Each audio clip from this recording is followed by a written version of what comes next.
Jubilee hills లో కాంగ్రెస్ అభ్యర్థి యొక్క నామినేషన్ జరిగింది. మరి ఈ నామినేషన్ ప్రదర్శన ఏ విధంగా ఉందంటే, సామాన్యంగా రాజకీయ పార్టీల నామినేషన్లు ఏ విధంగా చేస్తారంటే, ఆ నియోజకవర్గంలో ఉన్న కార్యకర్తలు మరి ఆ పార్టీకి సంబంధించిన వెల్ విషర్స్ అందరూ కూడా పిలుచుకొని నామినేషన్ చేసేది ఒక ఆనవాయితీ. కానీ ఇవాళ అంతర్రాష్ట్ర రౌడీ మూకాల ప్రదర్శన జరిగినట్టు జూబ్లీ హిల్స్లో నియోజకవర్గంలో, హైదరాబాద్లో, ట్విన్ సిటీస్లో ఉన్న మాజీ రౌడీ షీటర్లు, ప్రజెంట్ రౌడీ షీటర్లు, నేర చరిత్రలు అందరూ కూడా ఆ ర్యాలీలో పాల్గొని బీభత్సం కత్తులు కటాలతోటి ఇలా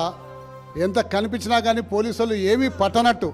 అంటే తమకి ఇది మా డ్యూటీ కాదన్నట్టు వాళ్ళ కళ్ళ ముందరనే కత్తులు కటాలు పట్టుకున్నా కానీ ఏమీ అనకపోవడం నిజంగా చాలా విచారకరం అని చెప్పేసి కూడా ఈ సందర్భంగా మీకు మనవి చేసుకుంటూ, మరి జూబ్లీ హిల్స్ ప్రజలు కూడా ఈరోజు ఆలోచించుకోవాలి. మరి వాళ్ళేమో కాంగ్రెస్ కార్యకర్తలు మాలో ఒకడు నామినేషన్ వేస్తుండే ఈరోజు అని చెప్పి ఈ రౌడీ మూకలందరూ కూడా సంతోషంతో ఎగిరి గంతులు వేసేసి ట్రాఫిక్ బీభత్సం కల్పిస్తే